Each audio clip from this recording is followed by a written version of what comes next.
how you doing? This is Billynaircruz, live from Hollywood. What's up, my people? How you doing? Well, tonight we have a special guest. She's very awesome, and let me tell you a funny story how we met. Well, I was at Starbucks working on one of my projects, and I was putting everything together, cracking my head like I always am. And next thing you know, this beautiful woman walks in.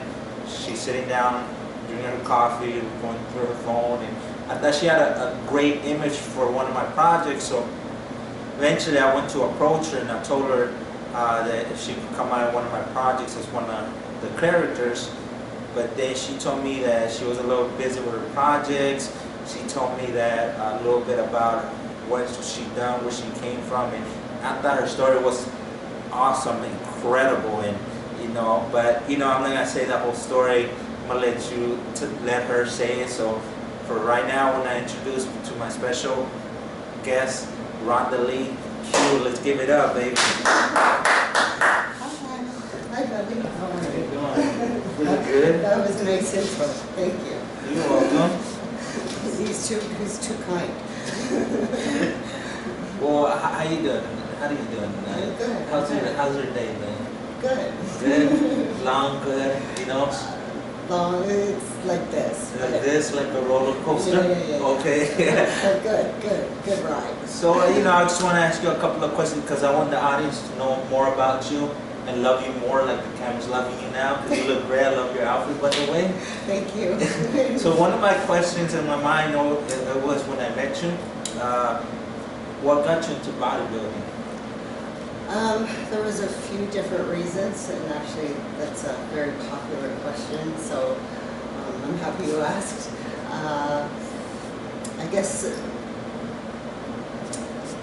when I was 16 and I had just finished going through puberty, all that fun stuff. My body stopped growing this way, and it kept going this way. So I started putting on weight, and of course I got my first boyfriend, and my dad and brother were very athletic, so that kind of was reinforced in me, even though I was super shy. So I never did any sports or anything, but I really needed to get into shape.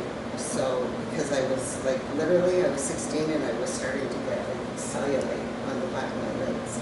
So I panicked and I wanted to look nice for my new boyfriend, So my dad took me to a gym, to the local gyms in my hometown, and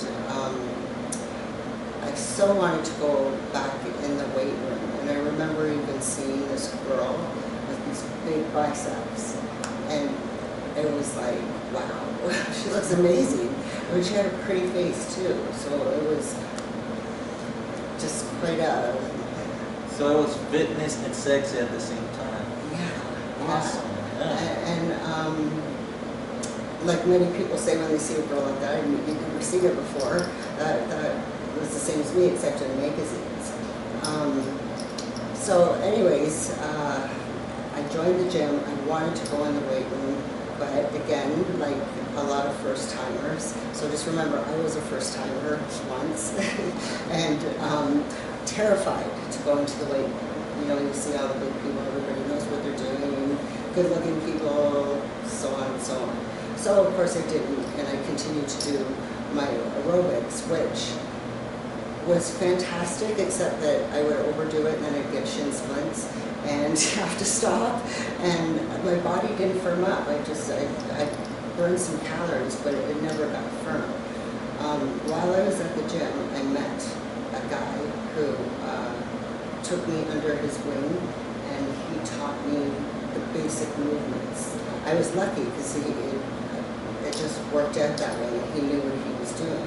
So, and the basic movements are what you need, the foundation for building a body. So while that happened, sorry, I missed a whole part. But yeah, I missed like 3 years. So anyways, I did this for 15, 16. Yeah, for 3 years I did that. I was 18 when I met this guy. So then while I had been training for my first year, at the time was going to be, didn't know at the time, husband to be. And he had just finished a bodybuilding show, and then he took me under his wing and encouraged me. We got together, became boyfriend, girlfriend, and he encouraged me to do my first bodybuilding show. And he was an excellent example and knew what he was doing, and so I had a good mentor to start. Okay, and my other question is that from a woman's perspective, like how hard is it for a woman to be into bodybuilding? Like, very, for a few different reasons, because first of all, women, we're not naturally meant to have a lot of muscle like this, so we defy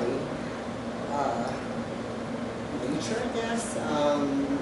But I don't know. I mean, it's still possible. So is that defying nature?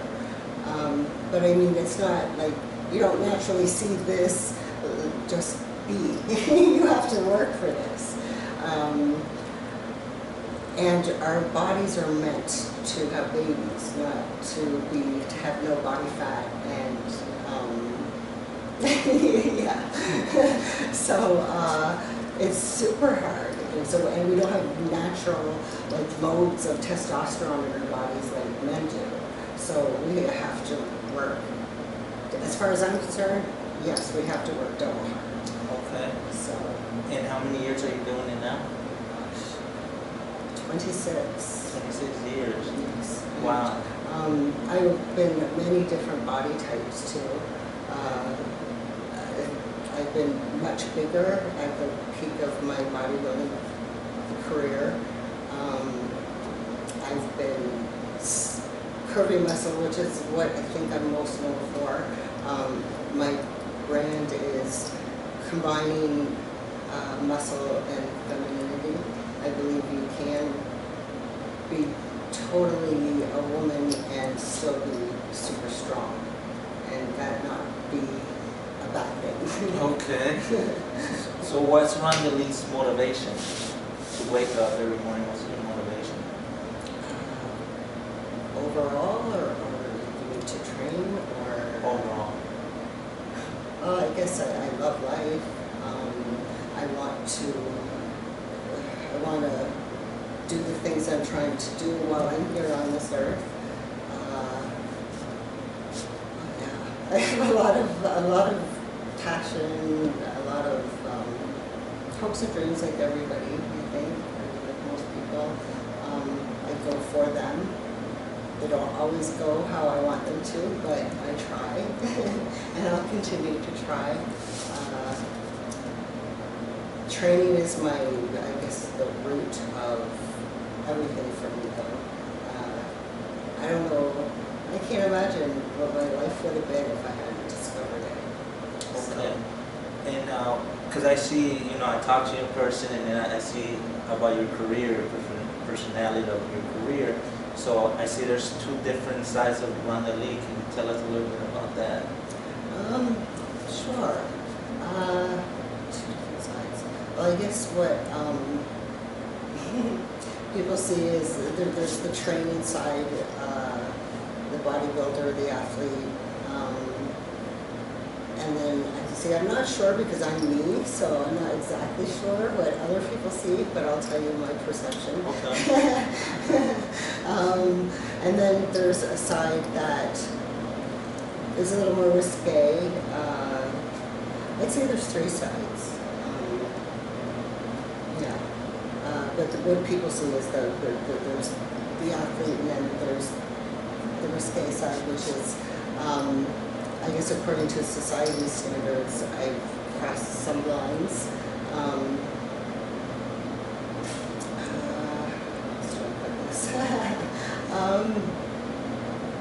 I'm a exhibitionist, I guess you would say.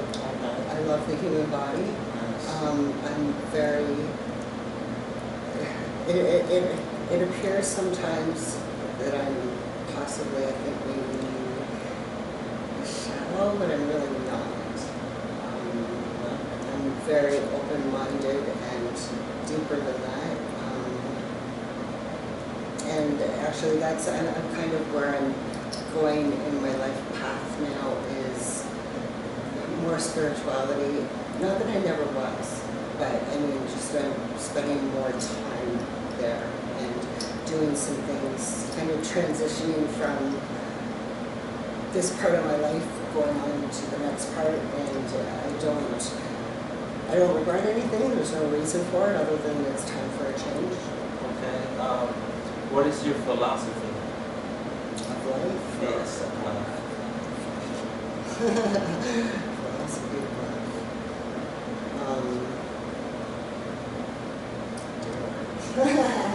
I do know this. Just where do I go with I mean, so many that we have in life, you know, from motivation to spirituality to, you know, what motivates us to keep going, different quotes that, you know, we read that motivates us, and people we look up to, role models and stuff like that.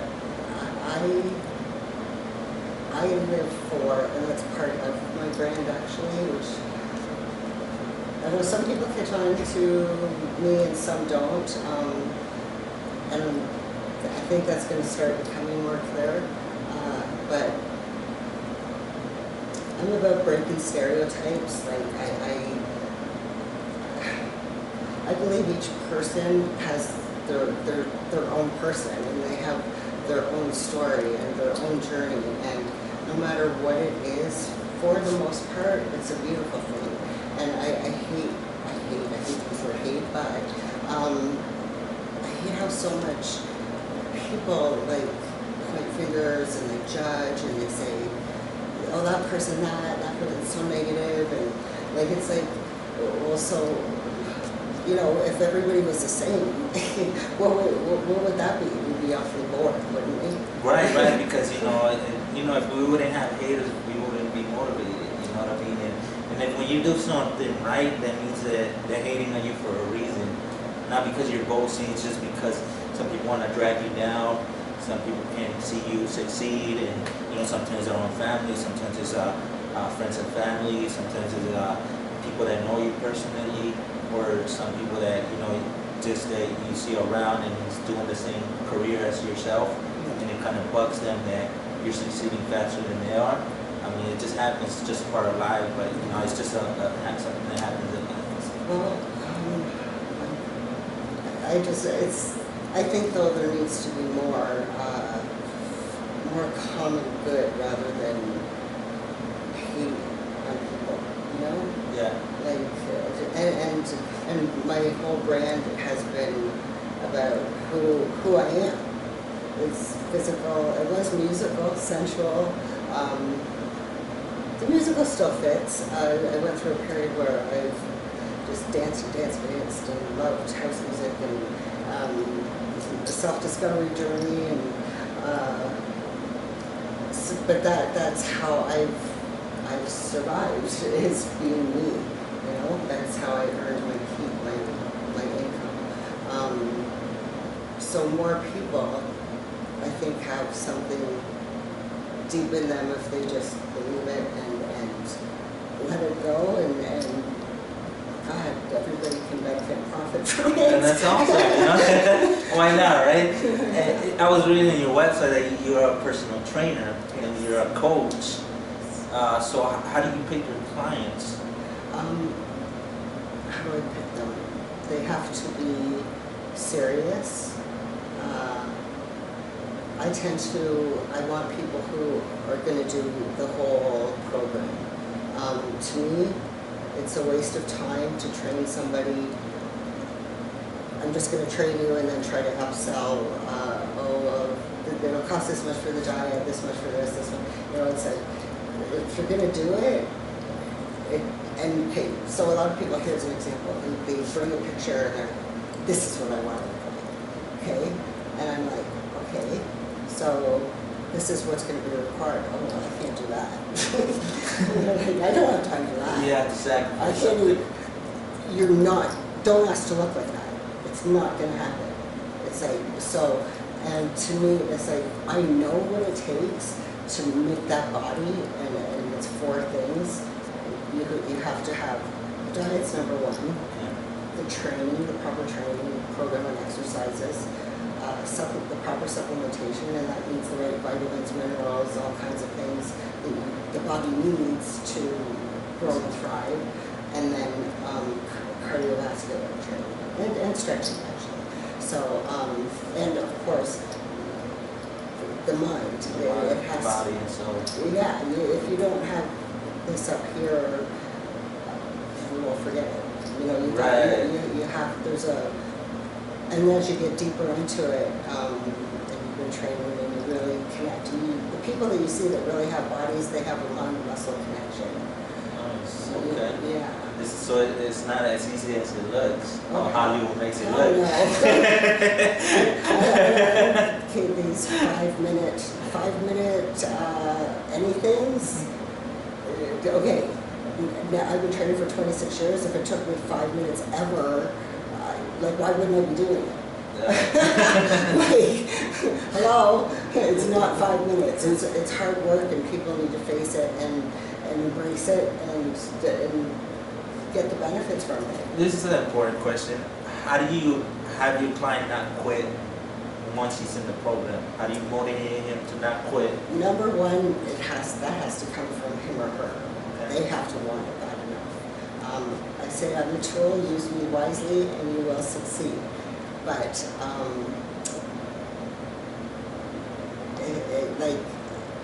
so I can only do so much, but I definitely am for 100% support system.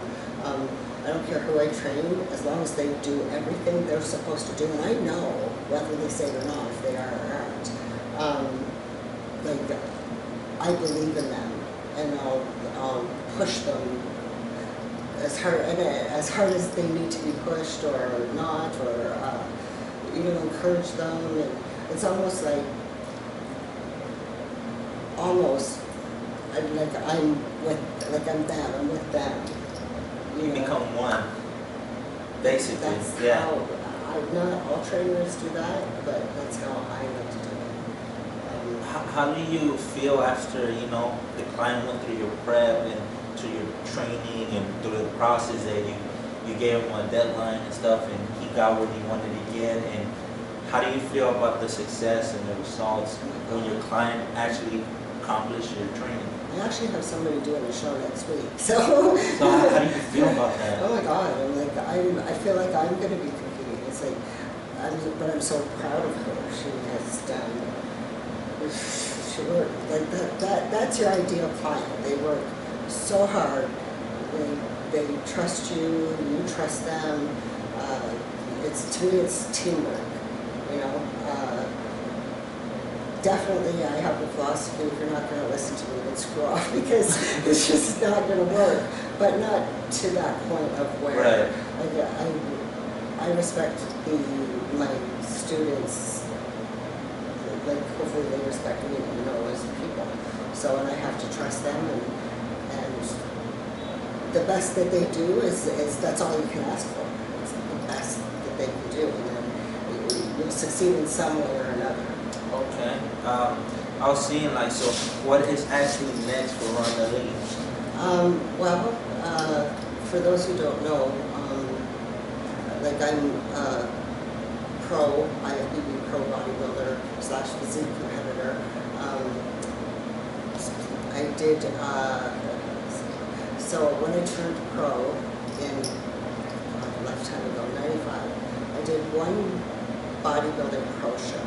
I competed with some women I looked up to for years. It was incredible. I did really well. Then life threw me a curveball, and I had to stop competing and I still trained. I never stopped training. I never stopped training. That's good. You kept going because you have a goal and it's not going to stop you. Well, and for me, training is a lifeline. It's life.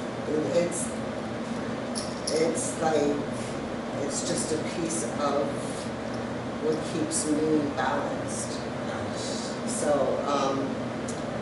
anyhow, so I continued to train, but just no stage. Of course, I missed it. Then they created this physique category in 2010, and I decided to give it a shot again. Different from bodybuilding slightly, in terms of it's supposed to be, you're not as big as the bigger women, it's more lines, more shape. I thought it was back to the 80s when the first female bodybuilders started with that sort of look, which was incredibly beautiful, and they were my inspirations. But with every category they put out, which there's quite a few now, it evolves very quickly and the women become very big again. So they haven't placed me so well. I think I've done better than I've placed, but it is what it is. And when they don't, nobody's very clear to me, unfortunately. So I don't know. I'm told I'm too muscular, which makes absolutely no sense. I think also with physique, once a bodybuilder, the judge's mind or the whomever, you're not the fans or not the audience, but the judges or officials, you're once a bodybuilder, always a bodybuilder. It's hard, even if you change your physique, to look at certain ones. I thought I had changed it, gotten smaller, and each year tried to improve it, but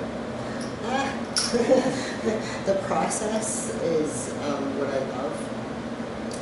Preparing for a show is like life-changing. No less than.